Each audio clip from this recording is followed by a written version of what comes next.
Hermano Héctor, su pregunta ayer en el texto fue: ¿qué dice la Biblia sobre las dictaduras religiosas?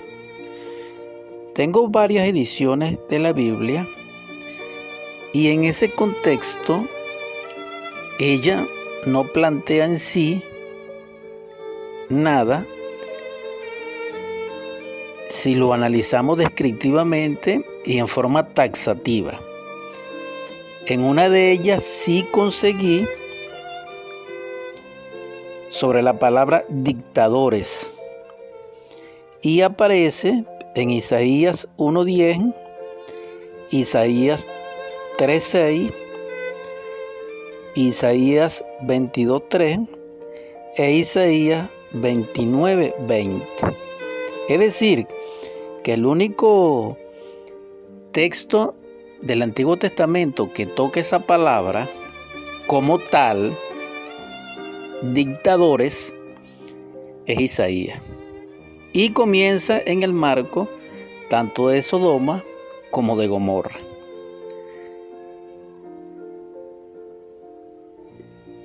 Hecha esa aclaratoria, para dar respuesta a su pregunta, vamos a analizar dos paralelas.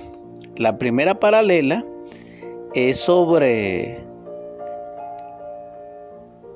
análisis de la dictadura y consecuencias dentro del proceso religioso individual y colectivo. Y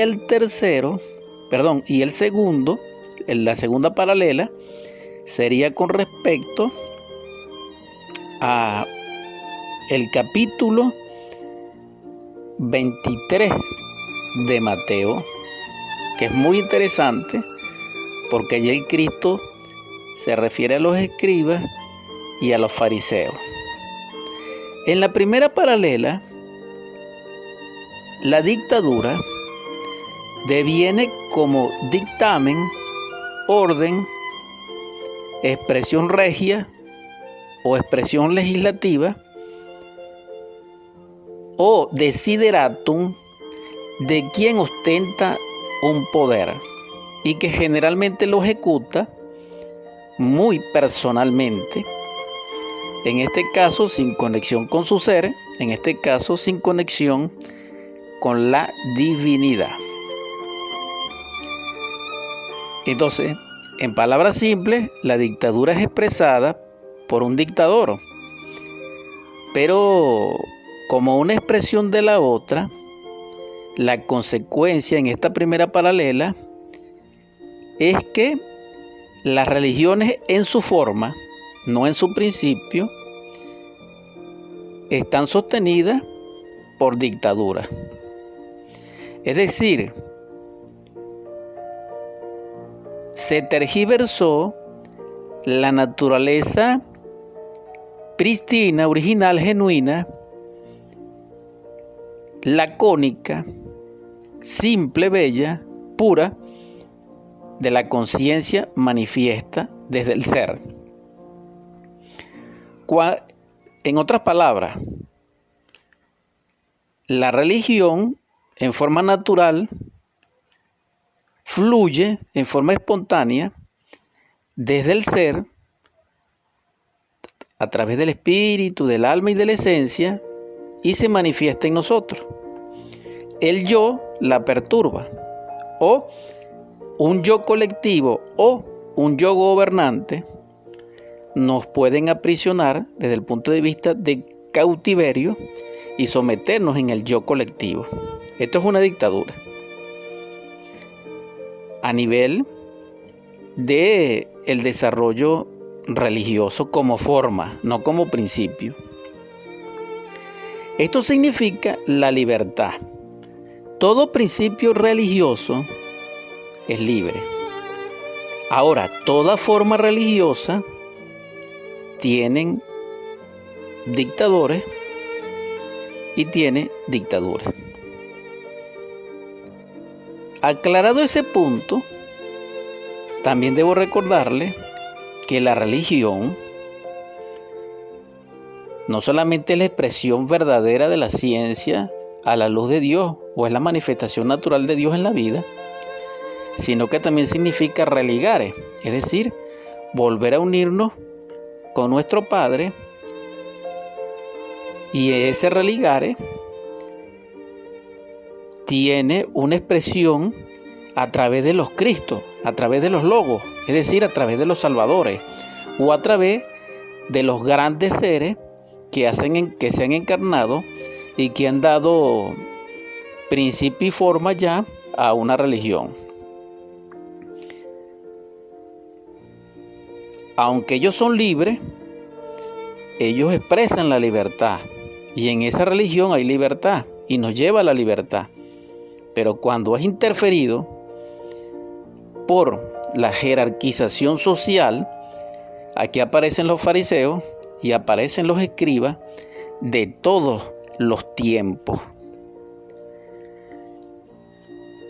Allí entonces llegamos a la segunda paralela de la respuesta. Dice Jesús en el capítulo 23, en el verso 4, atan cargas pesadas y las ponen sobre los hombros de los hombres, pero ellos mismos ni con el dedo quieren moverlas. En este verso, Jesús el Cristo nos describe una expresión dictatorial de las personalidades religiosas que ejercen un cargo, en este caso representados por escribas y por fariseos. Pero recordemos que gnósticamente, a la luz del cristianismo puro, los escribas y los fariseos pertenecen a dos corrientes opuestas. Es decir, los escribas son muy diferentes a los fariseos.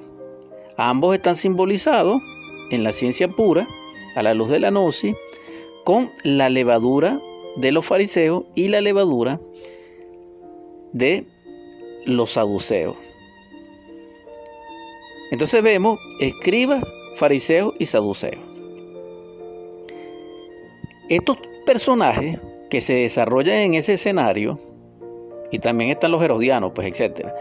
Todo ello implican funcionarios que ejercen dictámenes de una institución religiosa. Pero esas son formas, repito, no son principios. La religión como principio es una y es única. Y aclaro, todas las religiones confesionales del mundo tienen los mismos principios, aunque sean en forma metafórica. No podemos caer en el error de condenar, de criticar las religiones, porque todas son una y todas son únicas. Porque así como uno puede criticar una determinada religión, ellos también pueden criticar la nuestra. Entonces, la conciencia que comprende los principios religiosos y es inherente a la religión, porque comprende y conoce y experimenta, es comprensiva con respeto y con respecto a las formas religiosas.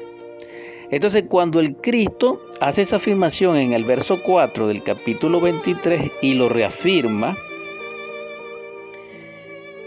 en el mismo capítulo 23, que es largo allí, pero lo pueden estudiar, dice así, en el 13, ay de ustedes, escribas y fariseos hipócritas, porque cierran el reino de los cielos delante de los hombres, pues ustedes mismos no entran ni permiten entrar a los que están entrando. Ay de ustedes, escribas y fariseos hipócritas, porque atraviesan mar y tierra seca para hacer un solo prosélito, y cuando éste llega a serlo, lo hacen merecedor del Gehenna, es decir, del abismo, 2 veces más que ustedes. Y allí continúa Jesús el Cristo describiendo y condenando a los escribas y a los fariseos. Y les hace una aclaratoria.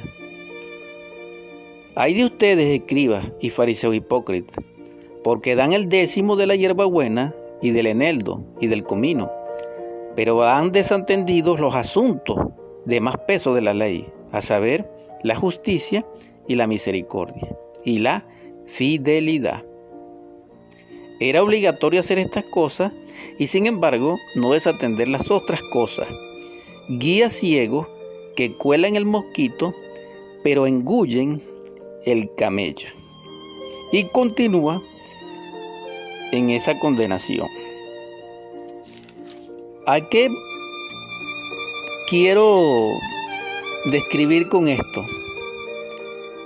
Que en este aspecto descrito en Mateo 23 vemos la manifestación jerarquizada, decantada y expresa a la feligresía, a la iglesia, a la asamblea, a los creyentes, lo que es los dictámenes de una forma religiosa. Y eso entra dentro de una dictadura religiosa como función, pero no en su principio, repito. Total, a la luz de la ciencia pura, los escribas y los saduceos son los intelectuales y los materialistas. Ese tipo de personajes, alegóricamente. Y los fariseos alegorizan, metafóricamente dijéramos, válgame la redundancia, a los que reciben la enseñanza desde el punto de vista emocional, es decir, a los fanáticos y, en otras palabras, a los creyentes, porque más bien los escribas y los saduceos son más bien dogmáticos. Entonces vemos dos fuerzas opuestas, totalmente dictatoriales, que se desenvuelven en dictámenes, normas, leyes, etc. Y aquí lo aclara el Cristo cuando dice, entonces Jesús habló a las muchedumbres y a sus discípulos y dijo, los escribas y los fariseos se han sentado en la cátedra de Moisés. Por eso, todas las cosas que les digan, háganlas y obsérvenlas, pero no hagan conforme a los hechos de ellos, porque dicen y no hacen. Eso es el verso 1, el verso 2, el verso 3 del capítulo 23 que les recomendé para que lo estudiasen.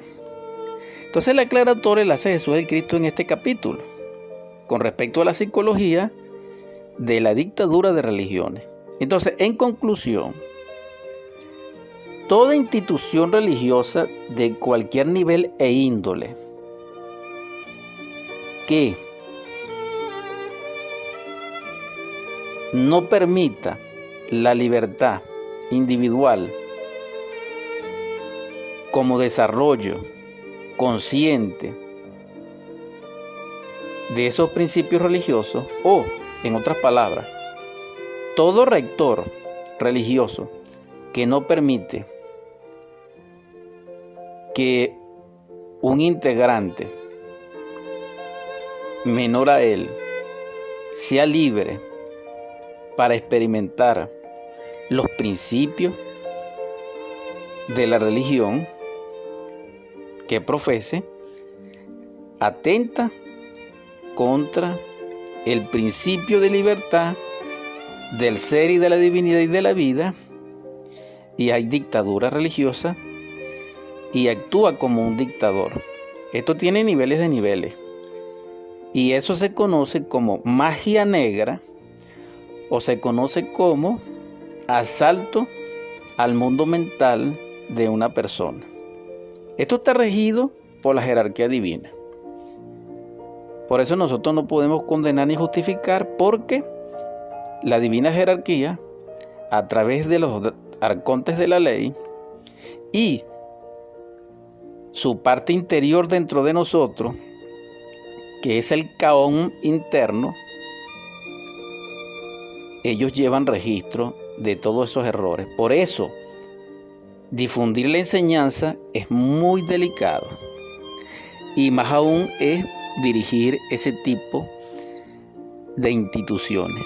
En todo caso y como quiera que sea,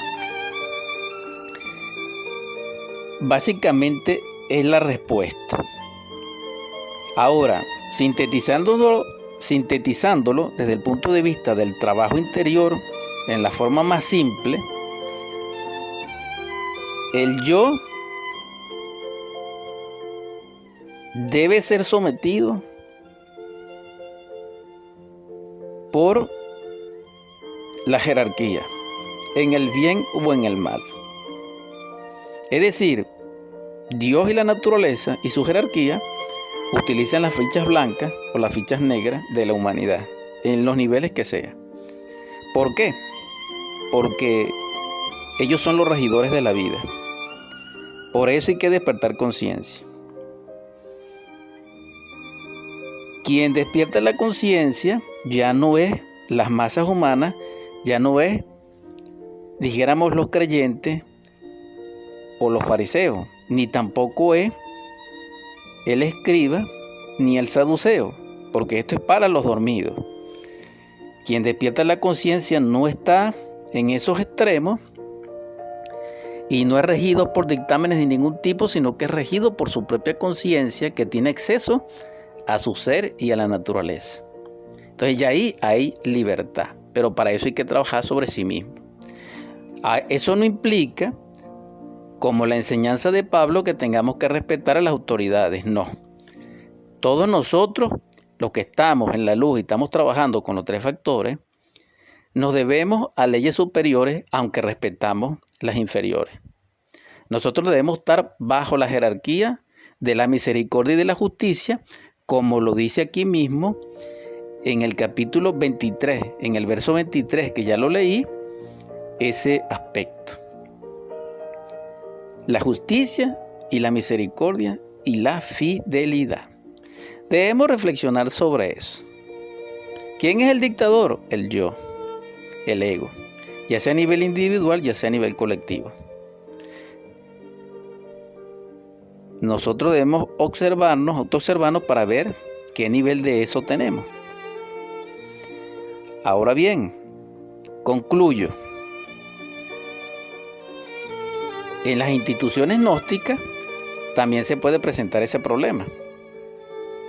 Cuando está siendo dirigido por personas que de alguna manera se identifican con el yo administrativo, con el yo gnóstico, con el yo que quiere, dijéramos, accesar a la divinidad en forma violenta, lo que llama en otras palabras ese agregado psicológico simbolizado alegóricamente como sacerdote del templo, que es Caifás. Entonces allí hay que trabajar sobre sí mismo, porque aquí no hay, dijéramos, excepciones. ¿Quién es la excepción? Quien muere en el yo, quien nace, quien se sacrifica por la humanidad. Por eso son tres factores. Ahora, también, para terminar esto y redondearlo para usted, ciertamente recuerde que la religión verdadera, que es única, aunque tome varias formas, que es develada por un Cristo, ya sea Redentor, Salvador, o ya sea otro nivel del Cristo, porque son varios, que son fundadores, pues, de las grandes religiones. Recuerde usted que a través del tiempo y de los procesos existe el nivel de la religión pública, que es el profano. Allí la dictadura mantiene eso. Es obvio, pues. Pero los que se escapan de allí y logran tener acceso a su propia conciencia, a su propio ser y a la divinidad en los mundos internos, ya entran a un plano superior, que es el del adectado, como iniciado, pues. Pero en el medio de ambos se encuentra lo que se conoce como el mesotérico, que no es esotérico de iniciado y tampoco es exotérico de los profanos, sino que es un punto medio. Ese punto medio es el de la experimentación y el del trabajo. Allí se consigue el trabajo sobre el recuerdo de sí. Allí se consigue los análisis racionales después de una meditación y de liberar el centro emocional superior y comprender los aspectos profundos encerrados en los principios religiosos como fórmulas vivientes para la cristificación y la liberación. Es lo que le puedo responder. Su padre no es dictador, pero el ego y el dragón de las tinieblas dentro de nosotros sí es un dictador. Cuando uno vive con respecto a lo semejante en base al ego, es un dictador. Pero cuando uno vive el instante en desprendimiento del sueño, conscientemente ya deja de ser un dictador. Porque recuerde que el dictador manifiesta la palabra. Y el yo y el verbo están ligados en el ego como origen. Esto es una gran clave. Porque el Cristo es el verbo, pero el verbo verdadero, el verbo luminoso, el verbo puro. Paz inverencial, hermano Héctor. Espero que comprenda esto. Es lo más que puedo hacer. Gracias. Saludos fraternos a todos los que, como quiera que sea, escuchen los programas, escuchen los audios. Y si pueden seguirme en YouTube, maravilloso. Suscribirse, pues. Gracias.